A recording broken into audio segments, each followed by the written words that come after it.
ایک چیز ہے جس کا مجھے برسوں سے سامنا ہے اور ایک سوال ہے اور میں اسے ٹالتا آیا ہوں، یعنی پبلکلی اس کا جواب دینے کو ٹالتا آیا ہوں، لیکن آج اسی اتحاد امت والے جذبے کی وجہ سے آج اپنی بات عرض کرتا ہوں، اور وہ ہے کہ میرا خیال ہے کہ 100-200 آدمی تو مجھ سے پوچھ چکے ہوں گے اور پوچھتے آ رہے ہیں کوئی 30 برس سے کہ تمہارا جاوید احمد صاحب غامدی کے بارے میں کیا تصور ہے، کیا خیال ہے، کیا رائے ہے۔ تو میں اس کو ظاہر ہے کہ کیونکہ اس طرح کے سوالات جو ہیں وہ اکثر جو ہے وہ پروڈکٹیو نہیں ہوتے، یعنی ان سوالات کا جواب اکثر غلط محل میں استعمال ہوتا ہے، تو اس وجہ سے خاموش رہتا تھا اور اپنے قریب ترین لوگوں کے علاوہ کبھی ان چیزوں کو، اختلافی چیزوں کو موضوع نہیں بناتا، اور اس میں بھی جس سے اختلاف کرتا ہوں اس کی تکریم کو بڑھاتا ہوں اپنے شاگردوں یا برخورداروں کے سامنے۔ تو اب اس میں آج عرض کر رہا ہوں کہ وہ عالم ہیں، جید عالم ہیں، میں عامی ہوں اور محض عامی ہوں، غیر عالم ہوں۔ تو دیانت کی بات اور ایک نیچرل رویہ میری طرف سے یہی ہے کہ میں ان کے میدان میں ان کے مخالف کا کردار ادا نہیں کر سکتا، اس ادراک کو نہ صرف اپنے اندر رکھوں بلکہ کبھی موقع آئے تو اپنا یہ عذر بیان بھی کروں۔ تو ایک تو یہ ہے کہ یہ بنیادی فرق ہے کہ وہ عالم ہیں، ہم نہیں ہیں، میں نہیں، لیکن کیونکہ دین کے جو دین کا ایک ہولسٹک ویو ہوتا ہے، کیونکہ دین ایک بہت سنجیدہ چیز ہے نا، میں نے اپنا سب کچھ جو ہے وہ دین پر نچھاور کر دیا ہے اگر، تو یہ میرے لیے بہت سنجیدہ معاملہ ہے، تو میں یہ نہیں دیکھوں گا کہ میں عالم ہوں یا نہیں، میں دین کے بارے میں اپنے تعلق کی معنویت کو ایک پیشن کے ساتھ بڑھاتا رہوں گا، اور اس جذبے کے نتیجے میں میرے اندر دین کی وہ جو آپ یہ کہیں کہ دین کے مقاصد کا ایک درست ادراک بھی پیدا ہوگا،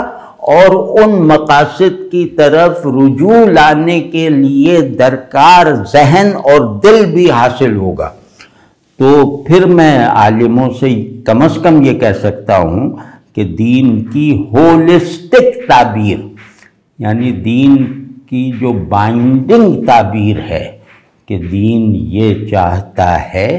یا اس کو اور آسان کر کے کہہ لیں کہ بندگی یہ ہوتی ہے، تزکیہ نفس اس کو کہتے ہیں، اس میں میرے رائے میں عالم سے مراد یہ کہ عربی جاننے کی ضرورت نہیں ہے۔ تو اس اپنی سنجیدگی یا جذباتیت کی وجہ جو بھی ہے، اس کی بنیاد پہ میں ایک بات شروع ہی میں کلیئر کر دوں کہ میں ایک روایتی آدمی ہوں، اور تقلید میں ہی عافیت سمجھتا ہوں، بلکہ اپنے جیسے آدمیوں کے لیے تقلید کو ایک دینی آسانی اور دین کی حفاظت کا ذریعہ مانتا ہوں۔ تو اس حیثیت سے بھی، اور پھر کچھ ذرا سا فلسفیانہ اور قسم کے مباحث ہیں، اس پہلو سے بھی غامدی صاحب سے مجھے یوں لگتا ہے بعض اوقات کہ مجموعی اختلاف ہے، اصولی اختلاف ہے، یعنی ان کا جو دین کیا ہے کا جواب ہے وہ میرے لیے تاحال تشفی بخش نہیں ہے، کیونکہ وہ میری دینی امنگوں کے ساتھ ہم آہنگ نہیں ہے۔ تو وہ تو آپ سمجھ لیں، یہ طے ہو گیا کہ ان سے ہمارا اختلاف اصولی بعض پہلوؤں سے اصولی اور مجموعی نوعیت کا ہے۔ ان کے یہاں جو اصول ہیں، یعنی دین کے مباحث کی تفہیم یا تنقید یا تنقیح کے جو اصول ہیں اور دین کیا ہے کا ایک اٹل جواب دینے کا جو میتھڈ ہے، میں اسے میکینیکل سمجھتا ہوں، اور میں اس سے مطلب متفق ہونے میں فی الحال ناکام ہوں۔ تو یہ تو کہہ دیا۔ اب یہ نہیں، میں دیکھتا ہوں چاروں طرف کہ لوگوں نے ان کے لیے گویا ہر بہتان کو جائز سمجھ لیا ہے۔ مجھے اس سے ڈر بھی لگتا ہے، گھبراہٹ بھی ہوتی ہے، اور جو ایسا کرتا ہے میرے دل میں اس کی عزت بھی ظاہر کم ہو جاتی ہے، اور اس پر اعتبار بالکل نہیں رہتا۔ تو کیوں؟ اس کا سبب یہ ہے کہ میں انہیں جانتا ہوں، اور انہیں خاصا اندر تک جانتا ہوں، اس کی تفصیل ضروری نہیں۔ تو اور پھر میرا خیال ہے سن 80 میں یا 81 میں پہلی ملاقات ہوئی تھی میری ان سے، تو اور اس کے بعد سے وہ ملاقات جو 81 میں ہوئی تھی، اس کے بعد جیسے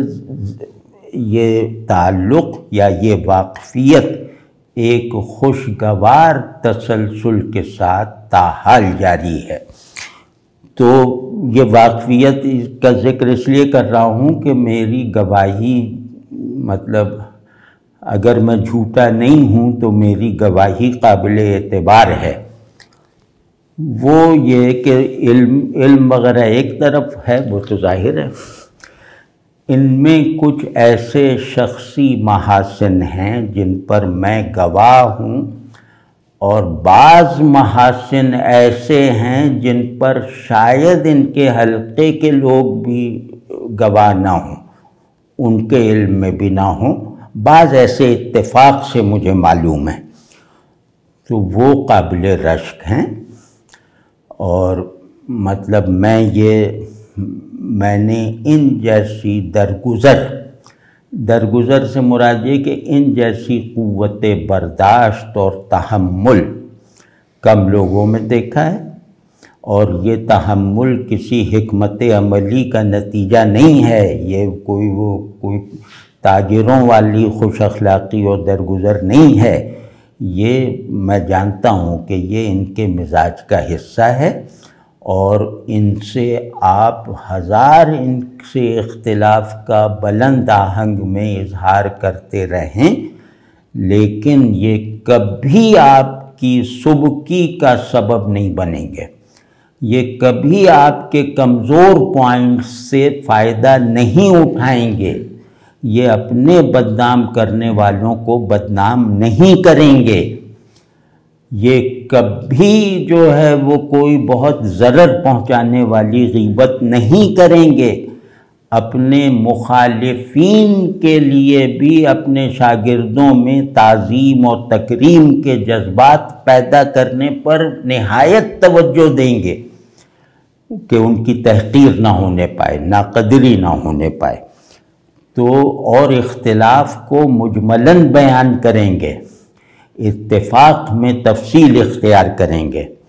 یہ سب خوبیاں میری دیکھی ہوئی ہیں، برتی ہوئی ہیں، اور میں اس سے گزرا ہوں۔ اب مجھے تو عربی آتی نہیں، میں تو ان سے بحث کرنے پہنچتا تھا شروع سے مراد یہ کہ سن 85 کے بعد سے کئی ملاقاتیں مباحثے کی نیت سے ہوتی تھی میری طرف سے، لیکن ان کے لیے کیا مشکل تھا کہ مجھ سے کہتے یہ آیت ہے، اس کا مطلب بتاؤ، یہ فلاں مسئلہ ہے، نص ہے، اس کے اطلاقات بتاؤ، یعنی ٹھیٹ کوئی علمی سوال کر دیتے یا عربی ہی میں میری بھد اڑا دیتے تو میرے پاس تو کچھ بھی نہیں رہ جاتا نا، اور یہ آسانی سے اپنے آپ کو فاتح قرار دلوا دیتے، بلکہ میں خود اقرار کر لیتا، لیکن مجھے ایک لمحے کو بھی یہ محسوس نہیں ہوا کہ یہ میرے اندر موجود کسی کمزوری کو ایکسپلائٹ کر رہے ہیں، میرے اختلاف کو ایک طرف کرنے کے لیے۔ تو یہ بڑی بات ہوتی ہے، اگر بڑے لوگوں کو دیکھا ہو نا تو پھر ان چیزوں کی قدر محسوس ہوتی ہے۔ اور یہ یاد رکھنا کہ بنیادی خوبیوں کا انکار کفار میں بھی نہ کرو، ورنہ آدمیت رکھنے والی صلاحیت ختم ہو جائے گی تمہارے اندر، کہ رسول اللہ صلی اللہ علیہ وسلم نے اپنے منکرین کی خوبیوں کا جو ہے وہ اعلان فرمایا ہے، تحسین فرمائی ہے، کیونکہ متفقہ بھلائیاں اور محاسن جو ہیں اگر ان کی قدردانی نہیں ہے تو شریعت پر تعمیل کے موقف پر کھڑے ہونے کے نتائج کے طور پر حاصل ہو جانے والے محاسن جو ہیں وہ مطلب ناقابل حصول رہ جائیں گے۔ تو یہ مطلب اس کا لحاظ کرو، اس کی قدردانی کرو۔ اور اگر یہ سب ہمارے یہاں یہ ماحول ہوتا کہ مخالف کی قدردانی کو ترجیح ہوتی حالت اختلاف میں بھی، تو آج ممکن ہے کہ ان کے کئی نظریات کی تشکیل کے لیے کوئی جواز نہ رہ جاتا۔ لیکن بہرحال تو میں نہیں سمجھتا ان کے خیالات سے، بعض جگہ مجھے ذرا تھوڑا سا جذباتیت کے ساتھ بھی اختلاف ہے، لیکن اور مجھے ان خیالات پہ گھبراہٹ محسوس ہوتی ہے، لیکن اس کے باوجود میں یہ تصور بھی نہیں کر سکتا کہ ان مختلف مسائل میں ان کی نیت میں کوئی کھوٹ ہے۔ مطلب یہ کہ نیت ہم نہیں جانتے، لیکن ایک چیز ہوتی ہے جس کی بنیاد پہ کہہ سکتے ہیں کہ ان کی نیت اکثر صحیح خیالات بھی رکھنے والوں کی نیت سے زیادہ خالص ہے، تو انشاءاللہ غلط نہیں ہوگا۔ اور پھر یہ کہ اس بات کو سمجھیں، ایک بات میں عرض کرنا چاہتا ہوں، باقی یہ گفتگو میں یہ دکھانے کے لیے نہیں کر رہا کہ اختلاف کیا ہے اور میرے پاس اس کے دلائل کیا ہیں، میں تو اس لیے کہہ رہا ہوں کہ اپنے لیے کارآمد قوتوں کو بے اثر نہ کرو۔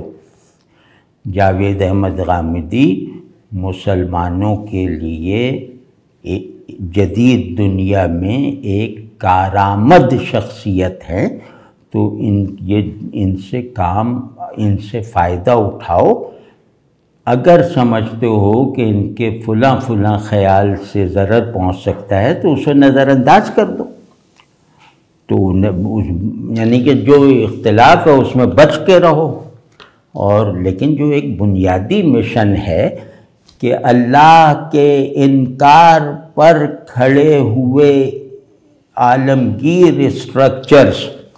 اور نفسیات کے ماحول میں دین کی حفاظت کیسے کی جائے۔ مطلب یہ دنیا جو ہے یہ خدا کو اپنے سے خارج کر چکی ہے۔ یہ دنیا جو جن لوگوں نے بنائی ہے، جن علوم سے بنی ہے اور جو مقاصد اس سے مطلوب ہیں، وہ سب نے اتفاق کر لیا کہ خدا کی کوئی ضرورت نہیں ہے۔ تو اب اس تاریخ میں پیش آنے والے اس انتہائی ناسازگار اور ہمہ گیر ماحول میں اپنے دین کی حفاظت کیسے کروں؟ میں اسلام کو موجود رہنے کے لیے اسپیس دلوانے کی کوشش اگر کر رہا ہوں تو یہ نہ دیکھو کہ وہ اسپیس چھوٹی سی ہے، وہ اسلام کے شایان نشان نہیں ہے۔ کم از کم وہ جذبہ تو دیکھو نا کہ ایک آدمی بالکل آندھیوں میں ایک چراغ جلانے کی کوشش کیے جا رہا ہے، پھر وہ اس چراغ کو کہتا ہے کہ نہیں یہ چراغ جو نہیں جل رہا تو چلو وہ سگریٹ کا لائٹر ہی جلا دیتا ہے۔ تو اس کی قدر کرو، اور کیونکہ علماء کی توجہ، روایتی علماء کی توجہ ان خطرات کی طرف نہیں ہے جو مطلب یہاں ہمیں درپیش ہیں، پاکستان میں بھی، تو وہ تو باہر رہتے ہیں، انہیں زیادہ مشاہدہ ہے۔ تو ان کا مسئلہ یہ ہے کہ یہ دین کے، ایک تو یہ کہ یہ مجموعی دین پہ بات کرتے ہیں قانونی نظر سے، اور دوسرا ان کا وہ ہے کہ یہ دین کے انکار کی روایت کا سامنا کرتے ہیں دین کا سپاہی بن کے۔ تو اس صورتحال میں مطلب ان انتہائی دہشتناک چیلنجز کا مشاہدہ اور سامنا، بلکہ ان کے قلب میں رہنے کا ماحول انہیں کچھ مصلحتوں کا خیال رکھنے پر مجبور کرتا ہے، اور وہ یہ ہے کہ بھئی آپ دین کو اتنا بس کر دیں کہ جس میں دین کو ان 10 چیزوں میں محدود کر کے پیش کریں جن میں سے ایک کا انکار بھی دین سے نکال دیتا ہے۔ یعنی دین میں 50 چیزیں ہیں تو 50 میں سے 40 ضروری ہونے کے باوجود ایسی نہیں ہیں کہ جن کا انکار کفر ہو، جن کا انکار دین سے خارج کر دے۔ تو انہوں نے ان فضائل کو، ان ضروری امور کو، دین کی ان انتہائی مفید تفصیلات و تعبیرات کو مصلحتاً ایک طرف کر دیا، کیونکہ زیادہ لوگوں کا دفاع ایک آدمی نہیں کر سکتا، اور پھر ان لوگوں میں اب اس نے ترجیح قائم کی ہے کہ ان میں جو اصل جو بڑے لوگ ہیں جن کو بچانا بہت ضروری ہے، ورنہ یہ گھر گھر نہیں رہ جائے گا، یہ دین دین نہیں رہ جائے گا۔ تو ان نکات کی یہ اپنی بہترین کوششوں کے ساتھ ایک فہرست بنا کر اس کا پرچار کر رہے ہیں، اور اس کو جو ہے وہ مطلب مختلف سطحوں پر مختلف مقاصد کے ساتھ انہیں پیش کر رہے ہیں۔ تو اس کے پیچھے کارفرما نیت کی تحسین اگر نہیں کرتے تو پھر اس کا مطلب ہے کہ ہم اس پورے ماحول میں محض ایک تماشبین ہیں، ہم نہ دین کی طرف نہ دنیا کی طرف، ایک تماشبین ہیں، اور ہمارے اندر کوئی غیرت نہیں ہے، ہمارے اندر کوئی فکر نہیں ہے کہ ہمارا دین جو ہے وہ کتنی خطرناک صورتحال میں گھرا ہوا ہے، ہمیں اپنا ایمان بچانا کتنا مشکل ہوتا چلا جا رہا ہے۔ تو ایسے میں اگر ایک طبیب آتا ہے، ایک ریسکیور آتا ہے، تو کہتا ہے یار وہ جو بہت زیادہ وزن مت لے کر مت اپنے ساتھ رکھو، میں اٹھا نہیں پاؤں گا، تو تم ایسا کرو کہ یہ بستہ ادھر رکھ دو، وہ بیگ ادھر رکھ دو، یہ ضروری نہیں ہے، یہ اچھا تھا، بہت اچھا ہے، لیکن یہ لازماً ضروری نہیں ہے، تو اس کے تاکہ میں تمہیں اوپر کھینچ سکوں، تمہیں نیچے جو جمپ لگاتے ہوئے جو وہ ہیں کیا نام ہے بھیڑیے، ان سے بچا سکوں۔ تو اب میں کہوں کہ میں وہ بیگ لیے رہوں گا، بھیڑیا کھا جائے گا، ریسکیو سلام کر کے چلا جائے گا۔ تو ان حکمتوں کو، ان مصلحتوں کو جو ہرگز وہ مسلک منہج سلف کے خلاف نہیں ہیں، مطلب بلا وجہ جو ہے وہ طعن و تشنیع پر کا سبب بنا لینا یہ ٹھیک نہیں ہے۔ اختلاف جب میں نے کہی دیا کہ میں تو بالکل مختلف ہوں، بالکل مختلف ہوں، اور لیکن میں ان کی کچھ مصلحتیں بھی جانتا ہوں، اور یہ اس کی بنیاد پر بس ایک بات اور کہہ کے اب رخصت لوں گا کہ ان کی فکر کو سب سے کم ان کے وہ پیروکار سمجھتے ہیں جن کو ان کی صحبت یا قرب حاصل نہیں ہے۔ تو وہ عجیب مطلب میں نے ایک مرتبہ ان سے کہا بھی بھائی آپ یہاں مجتہد مطلق پیدا ہوں گے، تو ایک تو یہ، اور دوسرے یہ کہ وہ سب سمجھتے ہیں کہ یہ ہمیں دین سے آزادی دلوا رہے ہیں بے دینی کے خطرے میں ڈالے بغیر۔ اب اس نیت کے ساتھ آپ سنیں گے اور سن کر اباحیت کا رویہ اختیار کریں گے اور پھر روایتی دینداری کے علمی، اخلاقی اور عملی مظاہر کا مضحکہ اڑائیں گے تو یہ مطلب ان سے نہ جانچیں انہیں. یہ تو بیچارے چاہتے ہی ہیں کہ بھئی اب یہ دین وغیرہ سے فراغت ہو، لیکن یہ کہ بے دینی وہ کا گلٹ نہ رہے، تو وہ اس میں ان کا کندھا استعمال کرتے ہیں اور ان کے کندھے پہ ایک تابوت کی طرح جیسے مسلط ہیں. تو یہ لوگ نہیں ہیں ان کی فکر کے ترجمان جو عام طور پر دکھائی دیتے ہیں. تو انصاف سے کام لو، بنیادی خیر خواہی ضروری ہے.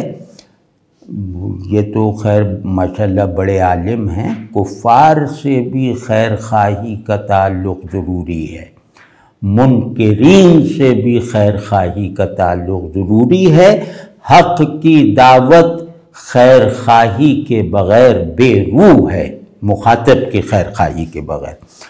تو بھائی بس یہ کہنا تھا. تو اب ہم لوگوں کو بس تھوڑی تھوڑی چینجز لانی ہیں اور اب کسی پر انحصار نہیں کرنا، اپنی اپنی فکر خود کرو اور یہ جو عام سی باتیں ہیں ان کو جیسے اپنے رویے میں لاؤ، اپنے نظام تعلق میں رائج کرو. بس انشاءاللہ اللہ ہمارا دل دیکھ رہا ہے، ہم کمزور ہیں، نالائق ہیں، بے علم ہیں، لیکن امید ہے کہ ہماری نیت میں کھوٹ نہیں ہے. تو اللہ تعالیٰ بڑا قادر ہے، بڑا مہربان ہے. ہو سکتا ہے کہ ہم لوگوں کی ان ہمبل سی کاوشوں کو جو کسی بھی صورت سے مکمل نہیں ہیں انہی کو کامیاب فرما دے.